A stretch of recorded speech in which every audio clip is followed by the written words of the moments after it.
Okay, so for those of you who don't know me, my name is Eric Gomez, and I'm the president of the United Nations Association at Woodbury University in Burbank.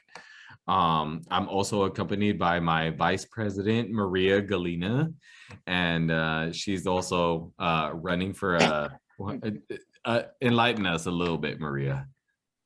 Hi, everyone. My name is Maria Galina, and I'm honored that you're here with us, Joseph. So I will be starting next year running for state senate for District 25th in California. So I'm really excited. Oh, congratulations. And we're encouraging all of your support. Yeah, thank you so much. Yes, and so the UNA really wants to thank everyone for their interest in the issues surrounding division around political hostility, and we're so excited to present Joseph Alexander this evening. And he has an intimate understanding of the events surrounding the Holocaust, and his insight can help us make sense of the divisions and the hate that we're experiencing in today's society. And so I want to express our thanks on behalf of the UNA at Woodbury. We also especially want to be thankful for Joseph Alexander for taking the time to share his experiences with us. And his story reminds us that there are real world consequences to hate, divisiveness, political divisiveness that continues to plague our society today. And so with that said, I also want to introduce his representative, David Meyer, who has really made this event possible and has an intimate understanding of Joseph's life and career. And he also has an intimate understanding of what the Holocaust really meant to so many people. And so I want to introduce David Meyer and Meyerhoff. And thank you so much for working with me to make this evening possible. Oh, you're welcome. Thank you very much. It's an honor to be part of this presentation. And I'm the Holocaust Speaker Coordinator for the Glendale Unified School District and the Los Angeles Unified School District. My parents and my grandparents escaped from Germany and survived the Holocaust. But I would like to thank the Woodbury University United Nations Association and the Associated Students of Woodbury University for making this historical event possible. Holocaust is a Hebrew word, Shoah, that means catastrophe. The systematic state-sponsored killing of 6 million Jewish men, women, and children, and millions of others by Nazi Germany and its collaborators during World War II. The Germans called this the final solution to the Jewish question. 6 million Jews were killed in the Holocaust. A Holocaust is a conflagration, a great raging fire consuming in its path all that lives. Just such a murderous fire burned from 1933 to 1945 in Germany and in the countries Germany invaded and conquered. When the Holocaust was over 1/3 of all the Jews in the world had been put to death. Now, Joseph Alexander has spoken to many Burbank, Glendale, and Los Angeles schools. He has presented his unique story for over 24 years throughout Southern California and around the world. His compelling story is really unique, even among Holocaust survivors. Now, all of you will be witnesses to the Holocaust. Without further ado, it's my honor to present Joseph Alexander. Thank you, David. You're welcome. Joseph, can I interrupt 1 second? This is Dr. Shockman. Sure. It's good Nice to see meeting you you. again. It's good to see you again. And for those online, there is a surprise I wanted to give to Joseph. It is on the, Mr. Alexander will turn 99 on November the 20th. So we would like to sing happy birthday to you. I don't know, I will blow out your candle if that's okay. So on the count of three, can we sing happy birthday to Mr. Alexander for turning 99 years old or years young? Happy birthday to you. Happy birthday to you. Happy birthday, This is really bad. Happy birthday to Happy you. Happy birthday birthday to to you. Okay, you all flunk singing, but Joseph, from the bottom of our heart, we want to wish you happy 99th, and may you live another 100 years and keep telling your story. I'm blowing out your candle. Okay. And we're so grateful for you, you know, continuing to Thank share you your very experiences much. with us. Thank you. I will send appreciate you it. this. I will send you this in the mail. Thank you. Oh, Thank you Please. very much. Please, it's your show. Go. Thank you. Okay. All right. I can start now. Yeah. Okay. My name is Joseph Alexander. I'm a Holocaust survivor, and I survived 12 camps. I come from a small town in Poland.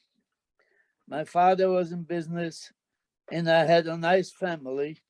I had my parents, I had 3 sisters and 2 brothers, and I'm the only survivor. So the life we lived was very nice, very good, until 1939, when the Germans came into Poland. They divided Poland in 2 parts. One half was annexed to the Third Reich, to Germany. The second part was Poland under German occupation. We lived in the part where it was annexed to the Third Reich. And we lived in, as most probably you know, that every town in Europe has a town square. We lived in the town square, and where the town square, there's where most of the business are. We lived the second house from one corner of the square, and the third house was an uncle of mine. After a few weeks, they came to town and went around after my uncle went around the square and gave everybody 10 minutes to get their possessions and get out the square. Well, rumors started that they're going to come back 3 days later and take the rest of us. For the life of me, as long as I'm going to live, I think I'll never know the answer why they left the 3 houses where we were the second house in the square, why they left us. So anyway, rumors started, they'll come back 3 days later and take the rest of us. So my father had 3 sisters living 25 kilometers before Warsaw. So that said, we're not going to wait for them to come and get us 10 minutes. So he rented a wagon. We had, in Europe, you had deep horse-drawn wagons, deep ones, 6-8 feet deep. He got a wagon and he packed up most of the stuff from the store, and he put a few pieces of bedding and a couple of pieces of furniture or something that we're moving. Because from our part to the other part, you had to go through a border. And my parents and a sister and brother left, and I remained with 2 older sisters. And we were loading up, excuse me, another wagon. In the meantime, Polish people from around town were coming in and trying to buy anything they can get. So I sold a man a bicycle and a boat of shirt material. On the way home, he passed the police station, so he got stopped. They want to know where did he get that. So he said, I bought it. show me your receipt. He says, no, I don't have a receipt. Then go bring the person who sold it to you. So he came back to me and he said, you have to come with me. If not, they're gonna come here. So I went with him to the police station and he asked me, did you tell him that? I said, yes. Why didn't you give him a receipt? I said, we in Poland, we didn't give a receipt.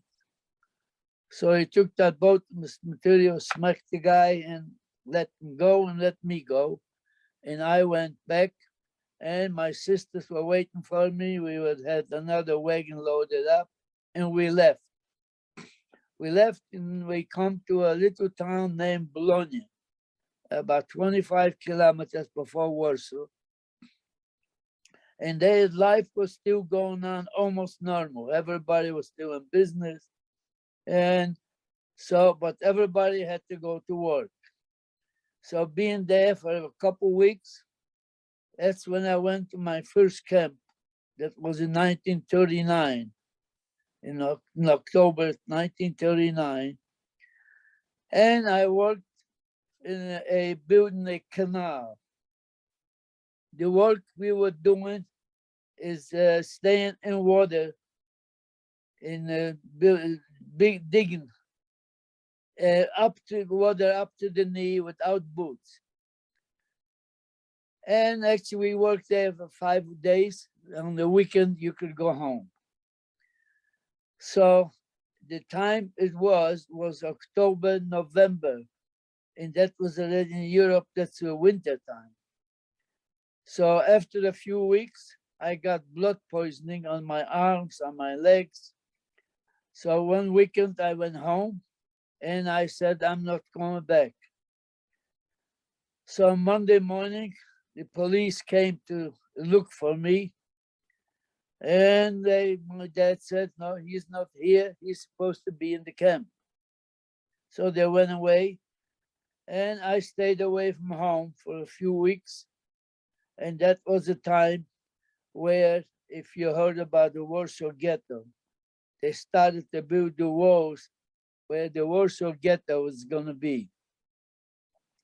So after they were through building the wall, they came with an order, came out that any Jew who lives within 50, 60 kilometers in the surrounding area of Warsaw had to move in to the ghetto. So we moved into the ghetto. You know, the area they picked, where they put the wall in, it was a very small area, and they put 260,000 people in. So the life was, you can't imagine how miserable, terrible it was. People were dying every day. People on the streets, on the sidewalks, everywhere. And so I lived in the ghetto for almost 5 months. And we found out that back home, since we left, nothing changed. Everything remained the same. So my parents decided, for an older sister and I had a younger brother and we should go back home. So to go back, you have to get out of the ghetto. So we paid off the guard at the gate to get out.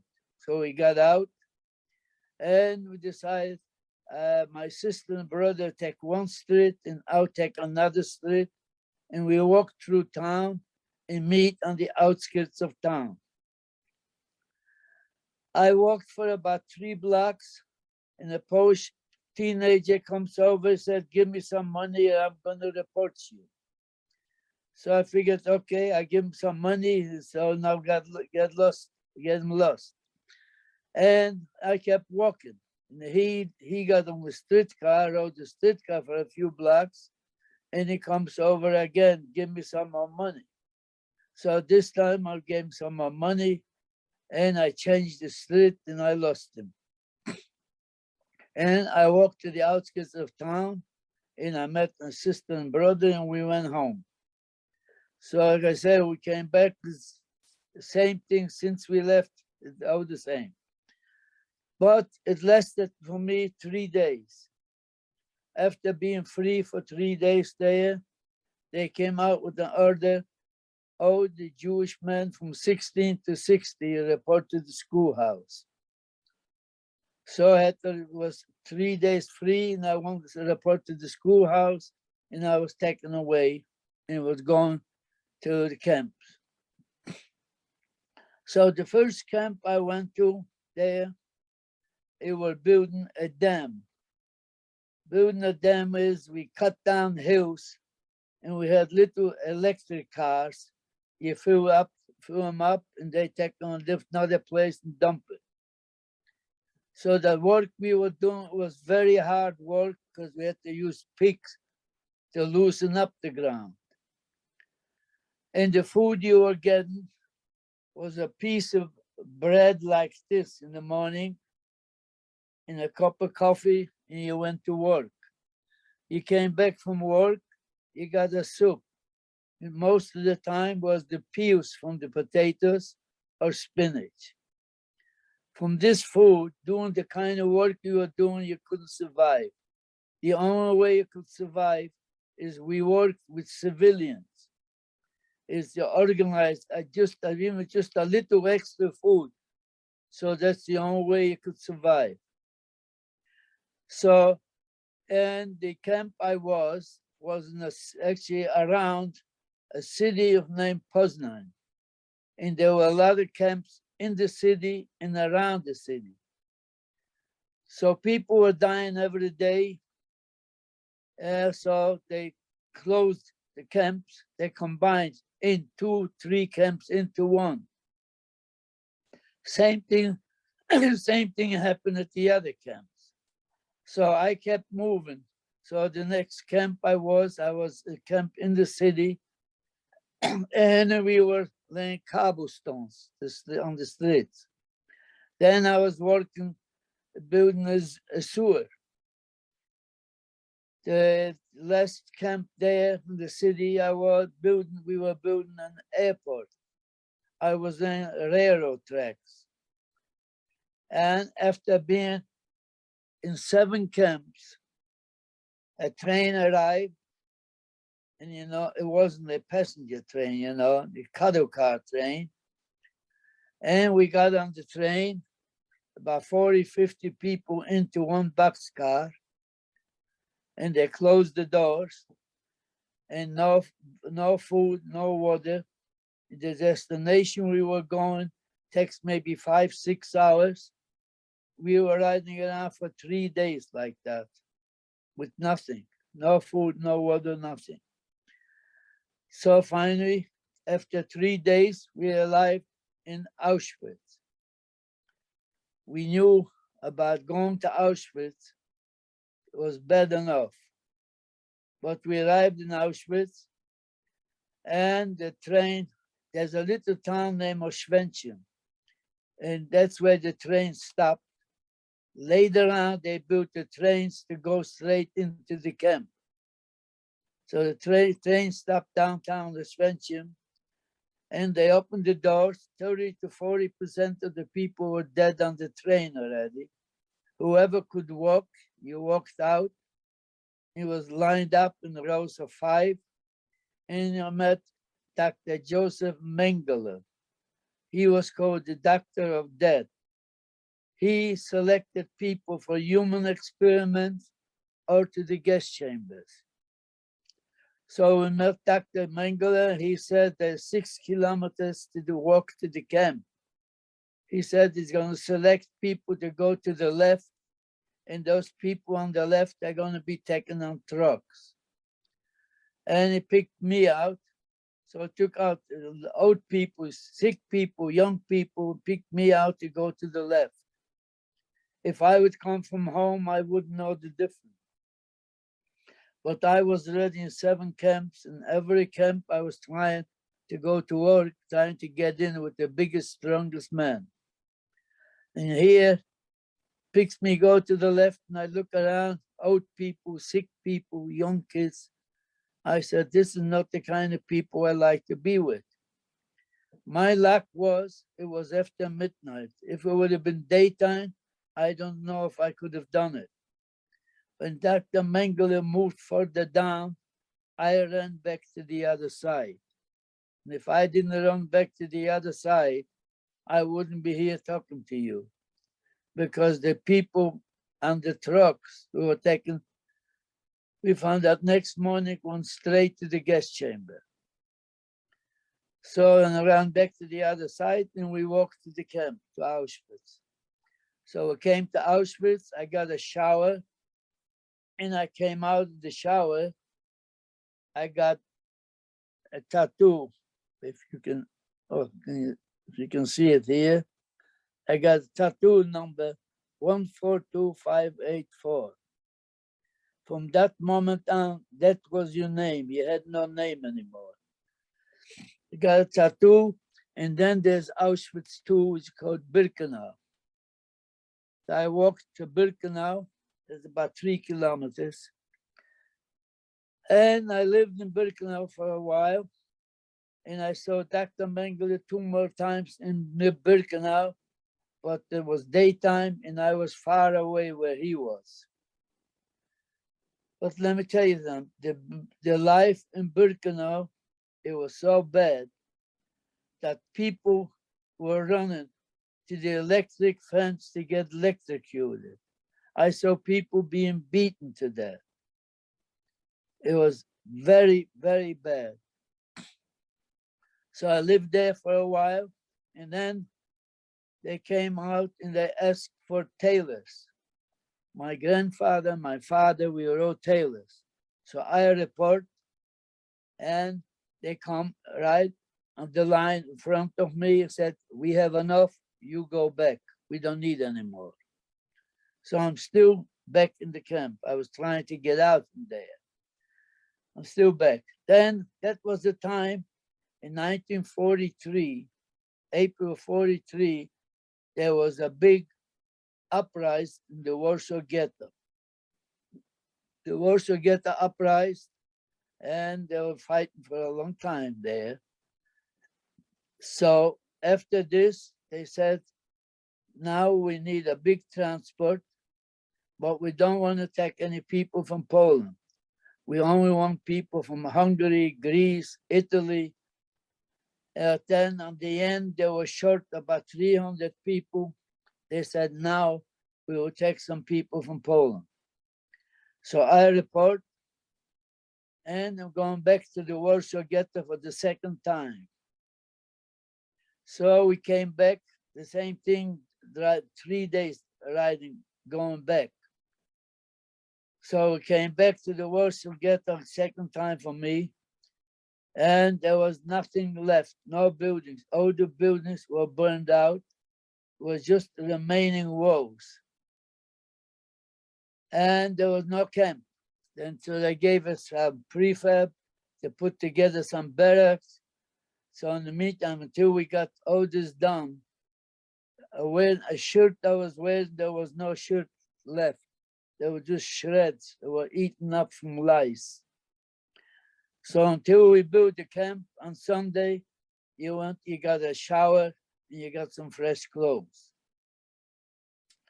And what we came back to work to do is take down those remaining walls brick by brick and clean them up and put them up in stacks 8 to 10 feet high. So, and that's actually, that was the one camp we had plenty of food, because we found a lot of goods in the burned out buildings, kitchen stuff, clothing, furniture. And they had Polish people coming in with horse and wagon to take those bricks to the railroad station. They were sending them back to Germany. So when they came in, so they brought bread, salami, sardines, all kind of food, and we were trading for the stuff we were found in the burned out buildings. So after a while, the typhus broke out. Typhus is you get very high fever. Anybody who supported the hospital, I never knew anybody who came out of the hospital. I got the high fever, but I didn't want to report to the hospital. Well, also I had a couple, we call it, with a couple, it's like a foreman. He was also a prisoner, but he was a German man, a middleweight German man, but he was a prisoner, so he didn't care if we work or don't work. So when I got this fever, I was sitting behind those stacks of bricks for about almost like 3 days with my arms crossed over until I got over that fever. Then I went back to work. So we were working for a while, and the Polish underground started to attack our camp. So they were fighting all night. They wanted to free us, but they were unsuccessful. So the next morning, they closed the camp, took us out, and to get out of the city, we had to jog. They were afraid that the underground is going to attack us in the city. So to jog to get out. So we got out and came to a big field where the farmer grazed the cows. The ground is very moist. So they put us up on that field, and whatever means you had, a knife, a spoon, anything that you could dig up some mud. And you took the bottom of the shirts and you squeezed the mud to get a little water. So we got a little water, stayed overnight on the field, and the next morning we were marching. So we came to the city, there was a river. So they let us go to the river to get some water. Two of our people went a little farther into the river. They thought they want to escape, get out on the other side. They got shot right in the river, they were killed. So we got some water and we're walking again. So the next day we come to not next town, which was the same river. So they said you can only 100 people at a time go to the river to get some water. So when we got some water and we started to walk, marching, and that was a day where very heavy rain was coming down. We were walking soaking wet. You could hardly walk. Until late in the afternoon, we arrived at the railroad station. I stayed at the railroad station overnight. And the next morning, a train, same type of train arrived, same cattle car train. And we got on the train. At that time, we were 3.5 days in the train, and we were going to Germany. Came to Germany to a camp named Dachau. Dachau was the first camp Hitler built in 1933 for political prisoners. Then he turned it into a concentration camp with the gas chambers. So we came to Dachau, and I was for about 2 weeks doing nothing because they were establishing 12 camps within 50, 60 kilometers in the surrounding area of Dachau. They were all by numbers from 1 to 12. So after about a couple of weeks, I went to a camp called Camp Number 1. And I was working for a farmer with digging potatoes. So we were digging potatoes for about 3 weeks. That wasn't bad actually, because we made a fire and one of us was baking potatoes. Everybody got some baked potatoes. So that lasted about 3 weeks.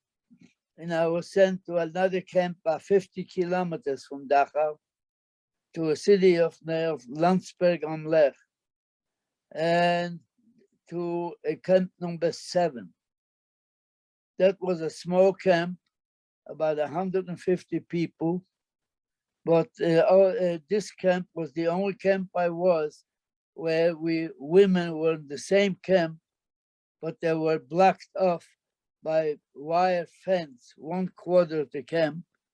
But we went to work together.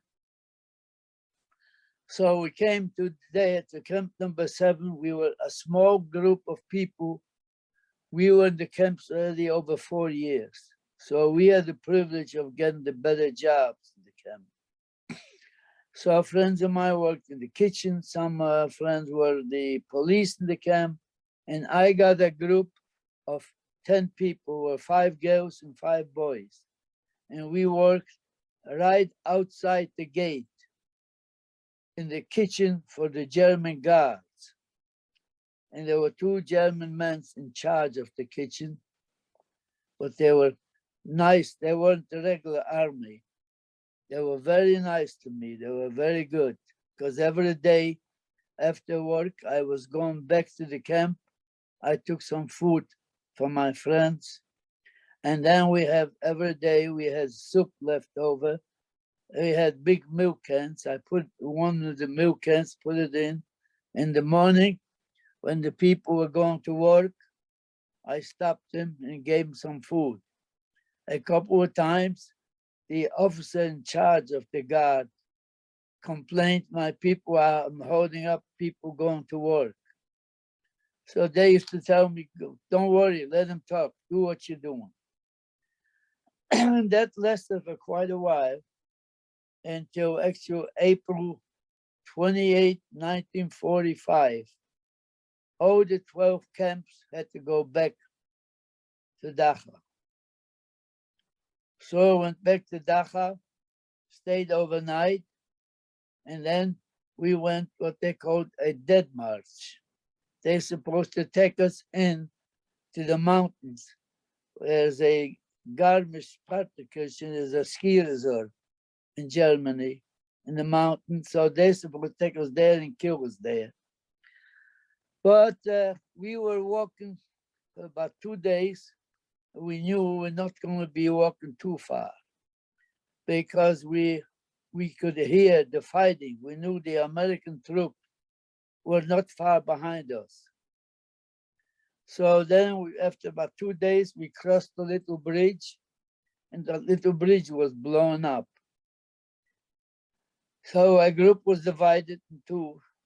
So I was on the right-hand side, and we were in a village named Königsdorf. And there was a little forest in that village. So they took us into the forest, and they asked for volunteers to take the sick people into the village, and put them into the farmers, the barn, and told the volunteers to come back. So one of the volunteers was a friend of mine. On the way back, they found a dead horse in the snow. So they cut off some pieces from the horse, and they came back, and my friend came back with a piece of meat, a big piece of meat, and as you can see it there, that was my friend. His name was Joe Buddha. He came back and he gave me a piece of meat and he said, do something. So I got some wood there in the forest and made a fire, and I was barbecuing. And that was the best meal we had in a long time. And during the night, the guards disappeared. We didn't know till next morning, because the German police came and they took us into that village. It was in the morning, about between 8 and 9 o'clock, and they disappeared. So we were walking around the village until about between 12 and 1 o'clock. The American troops moved in and we were liberated. So when the American troops came, behind them was the tank. Behind the tank was the American troops. So they were trying to close off the village.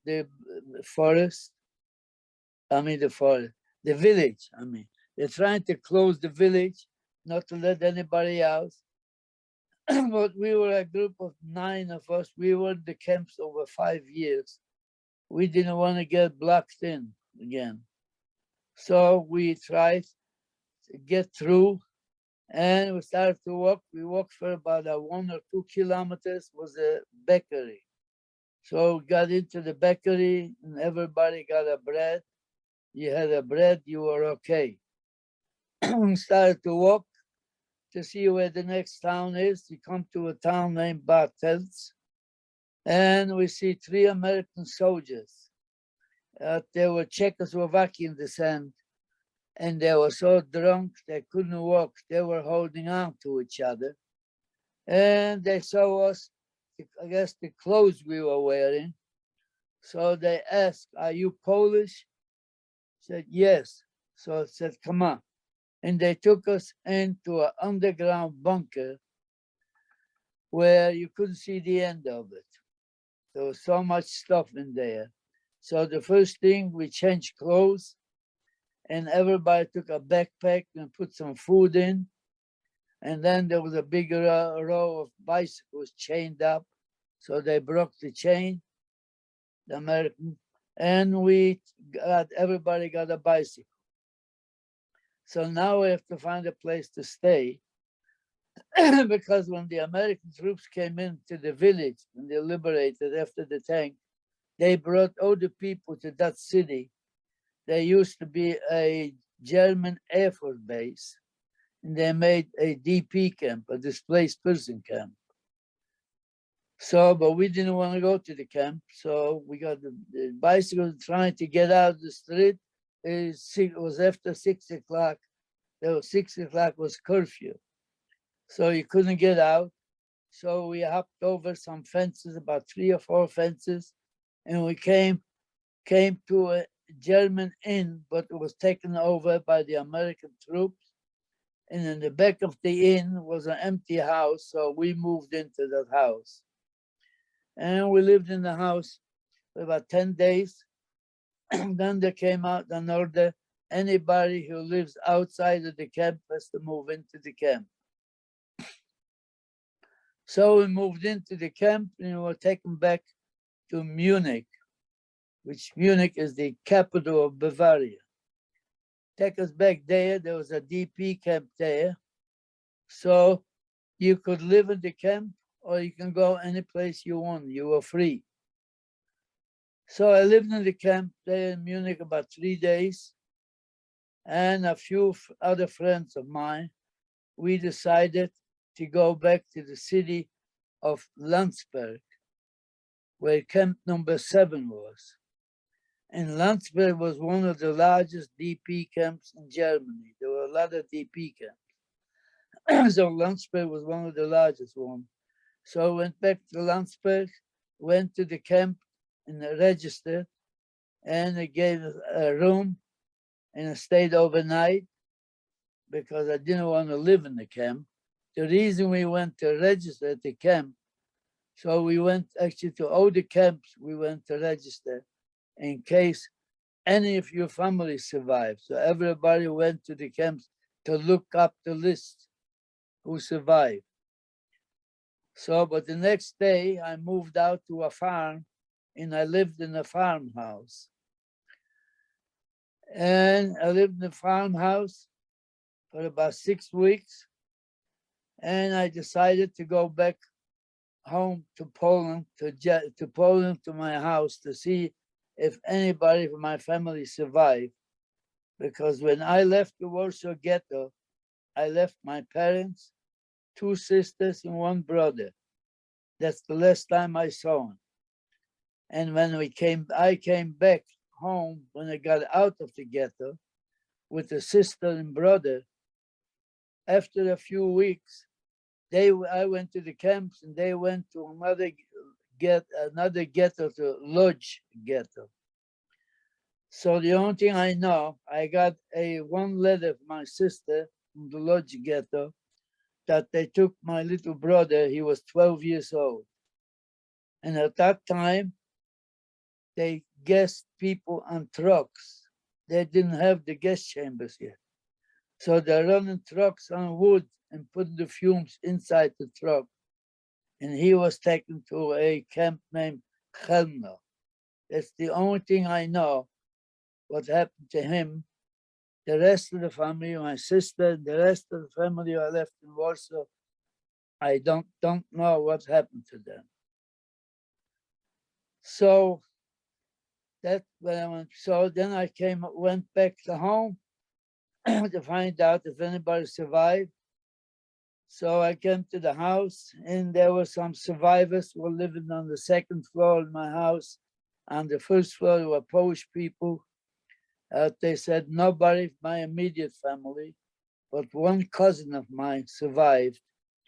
We were separated in Auschwitz. I was with him in 2 camps before we went to Auschwitz.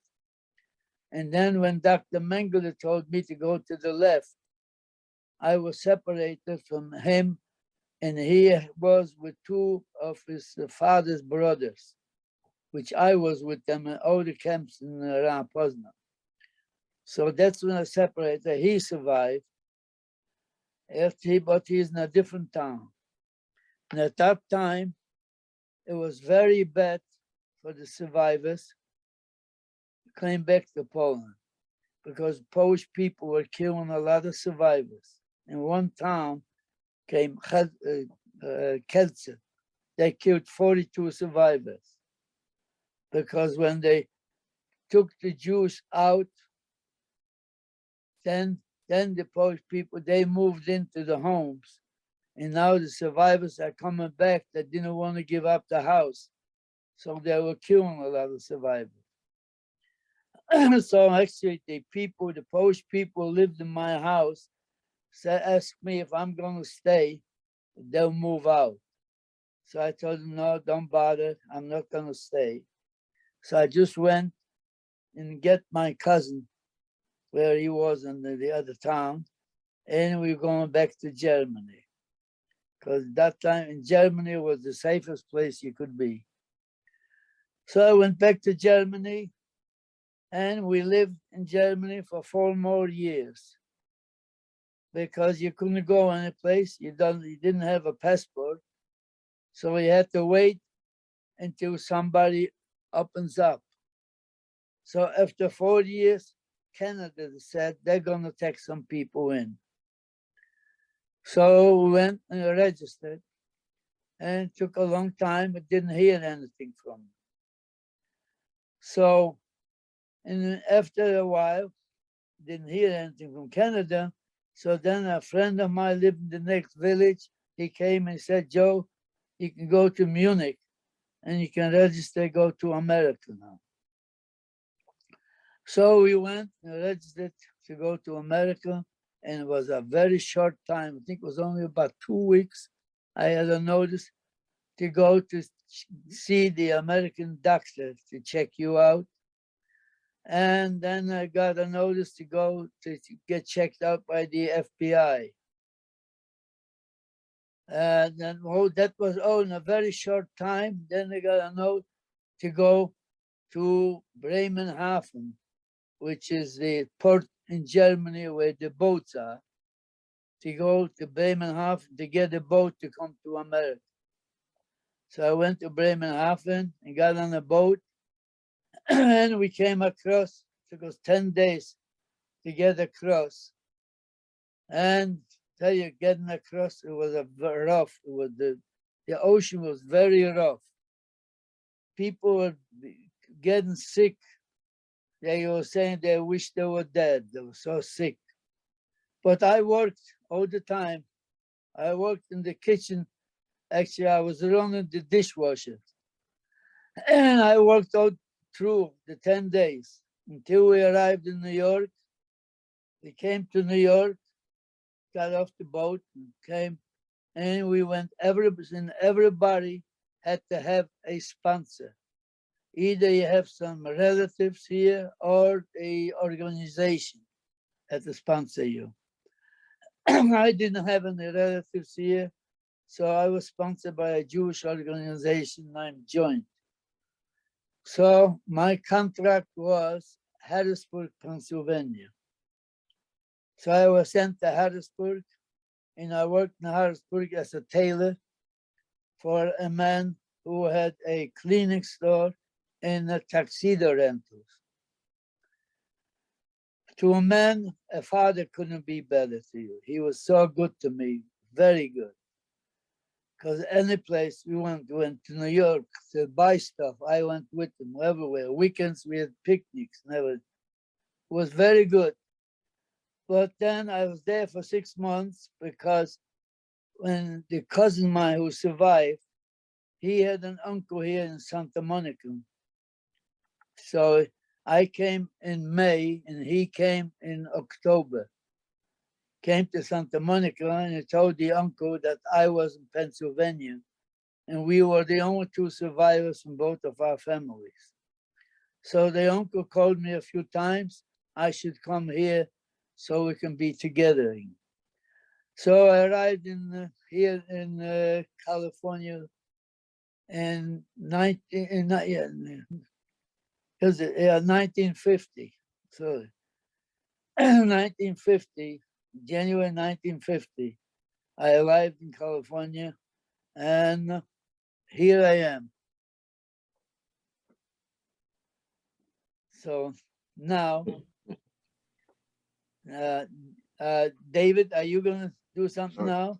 Well, Eric, if you could set up the PowerPoint. Oh, the PowerPoint. Yeah. Sure, I'm doing that right now. Uh, Can you all see that? Not yet. 1 second. It was for a second. How's that? Right. Now, Yeah, there it is. yeah. You want to go to the next one? And you Or got, do you want us to talk about that one? this is a picture. The top right, that was my father. And next to him was his brother. And those were my grandparents. And that picture was taken in 1923 because the uncle of mine, my father's brother, went away from Poland. He didn't want to go in the army, so he left, went to England. So he couldn't come back. Well, they met at the border, the Polish border, to take this picture. That was 1923.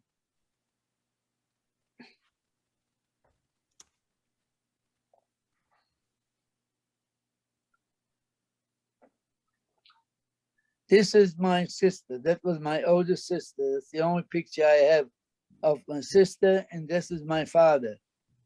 This was a picture taken out from a group picture. And that's the only pictures I have. I don't have any other pictures from my family, from anybody.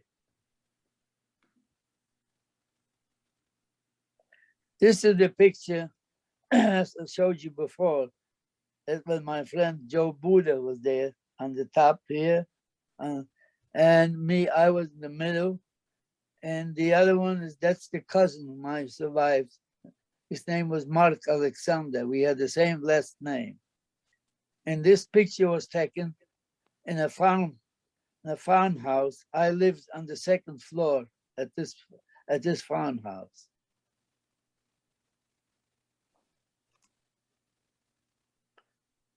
And this is a document from I got after I was liberated. I was in the camp in Munich for a few days.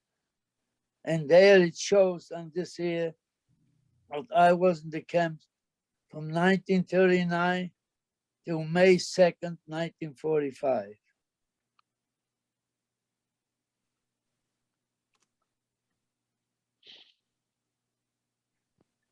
This is a driver's license I have, which is a lifetime, no expiration date.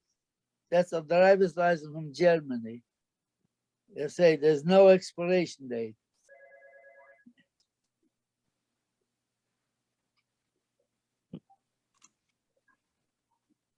There's, in 2015, I was invited by the German government to come back to celebrate 70 years the liberation of Dachau.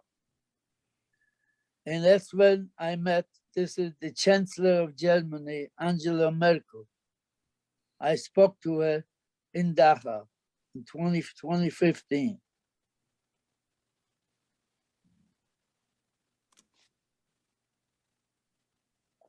Actually, this is a picture here. There is a case in the Holocaust Museum, Los Angeles.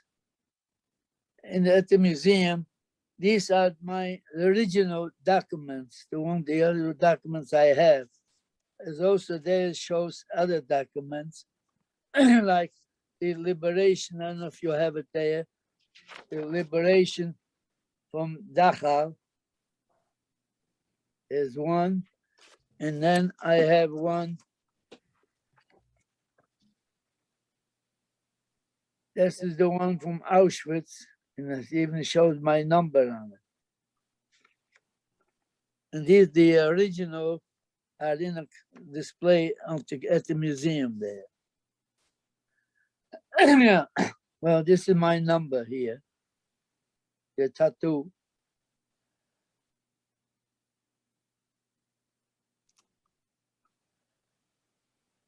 That's another picture was taken. As you can see, California, that's the Los Angeles newspaper, the Los Angeles Times. It was in the Times. Yes, it says September 1, 2019. It was in the newspaper. Was the picture, and there's also the explanation from all the camps I was in this newspaper.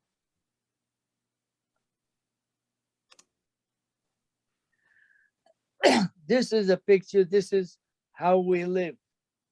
Some, you can see there's some shelves, and there's one section was for 3 people. And on the bottom of the second row, at the end, at the right far end, right down here, you know, this Elie Wiesel. You know who Elie Wiesel was? He was a survivor, and he got the Nobel Prize for writing. He wrote books, Holocaust books. That's him right there.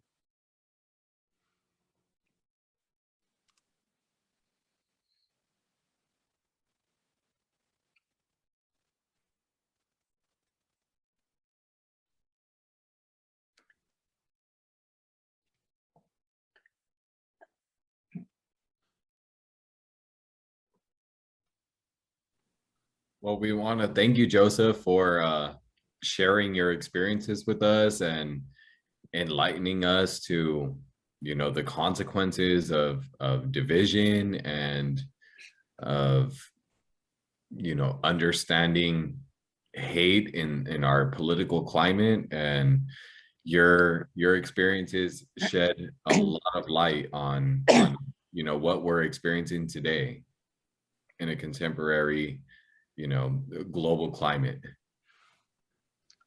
Thank you. Yeah. And I also didn't mention, I had to witness 3 hangings in 3 different camps.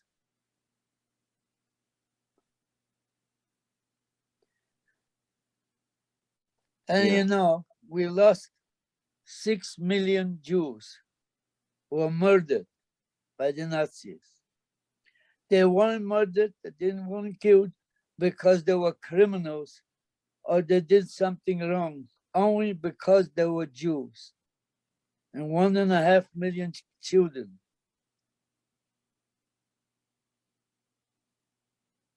And that's so poignant today because, you know, There's still, there's a lot of anti-Semitism going on.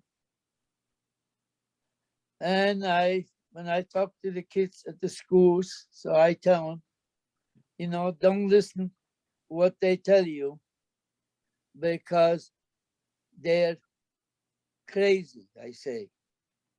Because the evidence is still in existence today. You can go to any camp, Auschwitz, Dachau, Majdanek, Treblinka, Buchenwald. All the gas chambers and the ovens are still there. And you have thousands of people daily going. You see buses driving up every day. Because I was back at several camps and I saw it. because it's people from all over the world. So that's why I say they're crazy. Don't listen to what they tell you.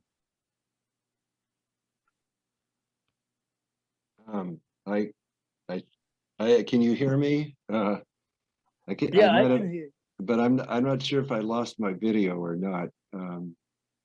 Oh, Am I still on video, Eric? no. Maybe you can give me a help because Can I jump in while you're doing that? well, I just want to say a couple of things. No, you don't have to see me for this. Oh, there I am. Thanks, Eric. Oh, you're back. So the rise of anti-Semitism, racism, and hate in America right now is alarming. And the parallels between Germany, 1933, and the United States today serves as a warning sign for all of us. If you see hate, hear hate, or any form of bigotry, don't walk by and pretend like it doesn't exist. It does exist. And it's our responsibility, all of us, to say something, do something about it. Hate does not go away by itself. Martin Niemöller was the anti-Nazi Protestant minister who was imprisoned in the Nazi concentration camp from 1937 to 1945, and he spoke these words. First, they came for the communists, and I didn't speak out because I wasn't a communist. Then they came for the socialists, and I wasn't a socialist, so I didn't speak out. Then they came for the trade unionists, and I didn't speak out because I wasn't a trade unionist. Then they came for the Jews, and I didn't speak out because I wasn't a Jew. Then they came for the Catholics, and I didn't speak out because I wasn't a Catholic. Then they came for me, and there was no one left to speak for me. So it's very important that we understand the meaning of this today and think about how we can apply this to today. Because in Germany and many countries of Europe, people collaborated with the Nazis. And if they didn't collaborate, they were silent. We can't be silent. Thank you.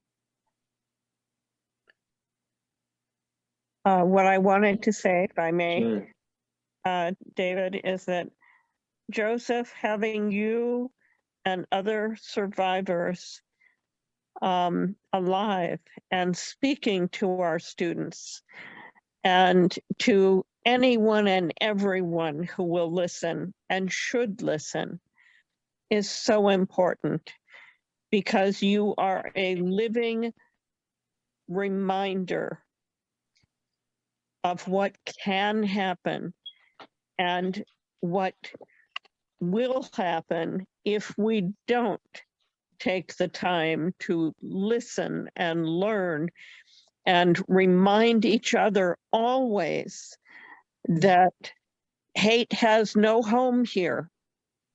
We cannot live this way, and we cannot allow this ever to happen again. And we are the only ones. The children, the students who are listening tonight, you are our future. You are the ones that will have to carry this message and this information to each other, to your children, to your children's children, to politicians, to everyone, everywhere, to prevent this from happening again. And all I can say to you, Joseph, is number one, I am so, so sorry for your having to be in the camps and having to experience life the way it was, but so incredibly grateful to you for coming to us tonight and for continuing for so long to inform and educate everyone. We appreciate the fact that you take the time to let us know what it was like and what we can do to make this a better world. I love you so much. I wish you a very happy birthday. And I'm looking forward to seeing you sometime soon when it's safe to give you a great big hug and in person say just how much you mean, not just to me, but to everyone else. You've touched thousands of lives, and there are thousands more to touch. Thank you. Thank you very much. Thank you. Yeah. You know, I'm speaking and I've spoke already probably over 100,000 kids. And I'll continue to do it as long as I can. Yes. The person who just spoke, it was Janet Dio, has been the Burbank Unified School District Holocaust Speaker Coordinator for years. Also, I mean, she's worked on Holocaust remembrance, and she's a second generation Holocaust survivor. So I just wanted to mention. But, so, Eric, did we have a question here? Okay, Joseph, how did you find the strength to keep moving on, surrounded by death, and even after the event, how did you keep going on? I was asked by a lot of kids when I talk, did you ever think of giving up? Because I tell them what I saw people gave up, like I say in Auschwitz and Birkenau and other camps. The people around to the electric fence to get electrocuted. The people gave up, so they were beaten to death. But I said, no, I'm not giving up. I never lost hope and never lost faith. And I said, I may have a bad day today, but I hope tomorrow will be a better day. But never give up. Right. But also your faith. Your faith in God too. I think yes, you mentioned. Well, that's what I said, never lost faith. Right. I never lost faith in God. Okay. How did you cope with being back in the world around people who didn't understand what you went through? Well, I just tried to tell them my story and tell them what happened to me. And it just, life goes on. You have to go on and try to make a better life for myself and for everybody else as much as I can. That's your philosophy. You know, that's the Yeah. way you think.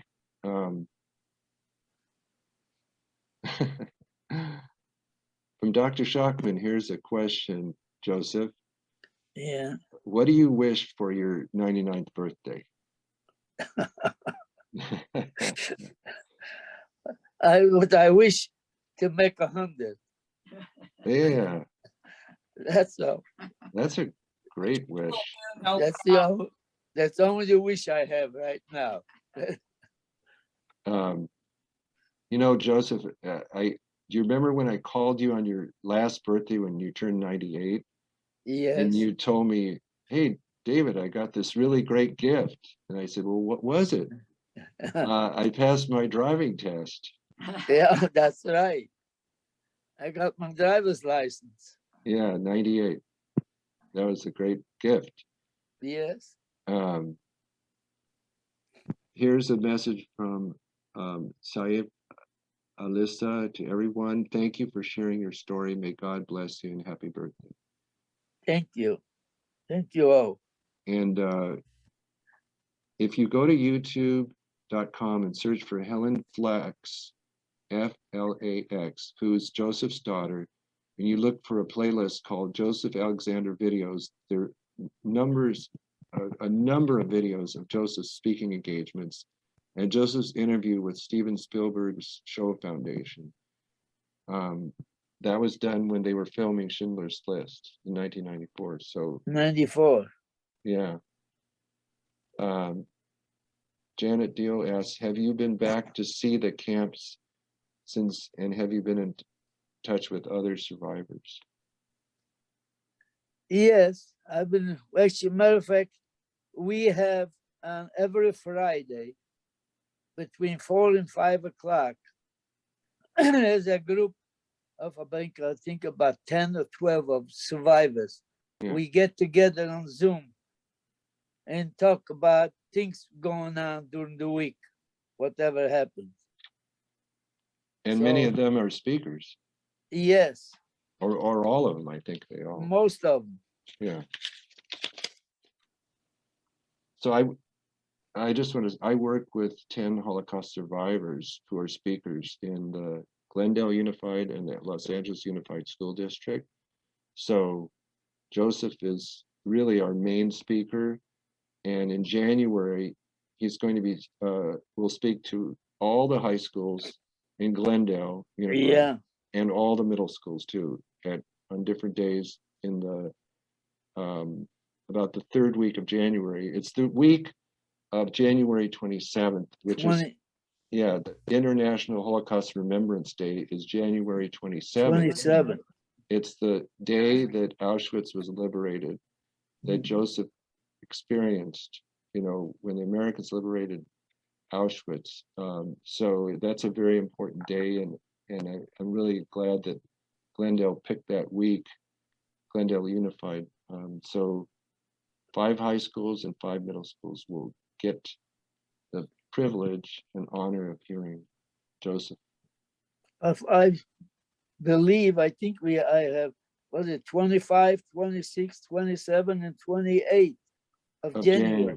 Yeah, he'll be speaking on that Yeah, Tuesday through Friday of that whole week. Yeah, but on different times, yeah. and actually I will send that to Eric. I'll send that to you, that schedule. So there will be probably other opportunities for other people to hear the story. Yeah, I was gonna say, if Yes. there's any other opportunities for us to collaborate, please inform me. Yeah, in January. And you know, Holocaust remembrance needs to be observed throughout America and throughout the world in reality. And Yeah, it's the whole world. It's our world. And we have to make our world better through education, through knowledge, and through loving everyone as human beings. And I just want to thank Joseph for sharing his experiences with us and giving us, you know, that light of humanity that, you know, sometimes it doesn't get translated across when political spectrums, but his story and the story of the Jews and the Holocaust are so important to human history that it has to be spoken of and recognized and acknowledged. So there are a couple of questions. Do you speak with students at elementary schools in LAUSD? Well, you have. no, You No. once did. Well, you spoke to 5th grade. 5th grade maybe. Yeah. So, you know, if anyone has a connection with the elementary, I think 4th and 5th grade could hear it. I was a teacher for 35 years in LAUSD. I taught elementary school and I taught middle school. So I think students in 4th grade could hear it. What led you to want to speak to students? Well, were you talking to me, David? Yes, I'm sorry. Yeah. Well, what makes me speak to students? Because they are the future. we have to talk to the students, because most of the students I talked to never heard about Auschwitz, or some of them never knew about the Holocaust.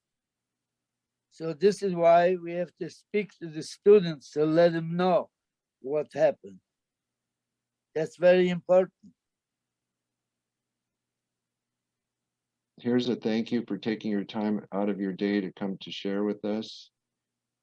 You're And then welcome. this is truly appreciated. What a powerful story, so heartbreaking yet so inspiring. Do you have any advice for the younger generation about what they can do to make sure this never happens again?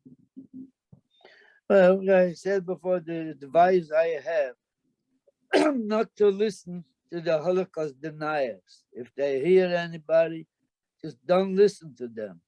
And if they think there's something wrong, no, don't be afraid to report to the authorities.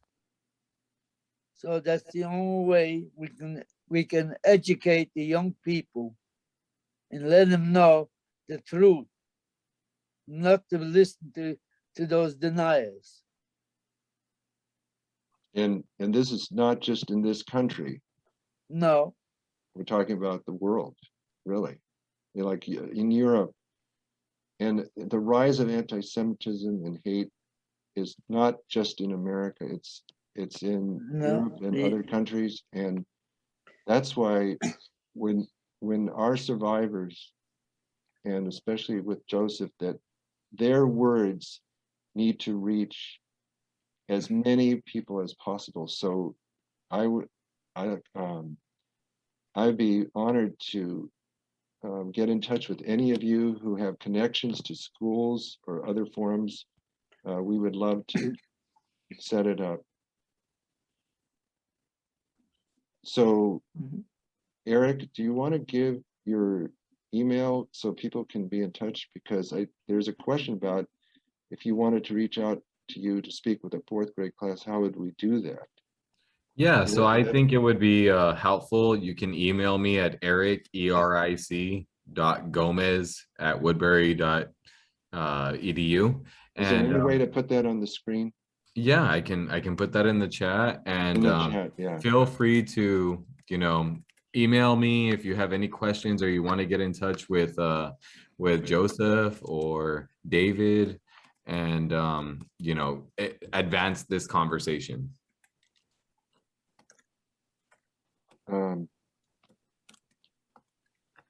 So I just sent my email out. Good. Feel free to communicate with me as you see fit. And I want to thank Joseph. I want to thank David for making this event possible and for really shedding some light on divisions that are still plaguing our society today. And I'm really grateful for you guys taking the time to speak with us and shed some light on that. Well, it was my pleasure to do it. And I'm happy to talk to anybody. Thank you. Thank you. You are. I just want to mention something, that this event is being covered, or has been covered, by Channel 2, CBS, and KCAL 9. So if we can get the recording of whatever the story is, we'll include that. I want to thank those channels. And I think I could thank my former student, Annette Duran, who's actually an associate assignment desk editor for KCBS Channel 2, former student of mine. I think she had a hand in it. But thank you everybody for attending and for sharing an interest in this very important topic. And we're so appreciative that you guys attended and are so interested in something that's really affecting us even today. So thank you so much. And I'm so grateful. The United Nations Association is so grateful at Woodbury. Dr. Shockman has been an amazing mentor, and he's really been a great advisor, and he's really made all of this possible. So I thank everybody who put this all together.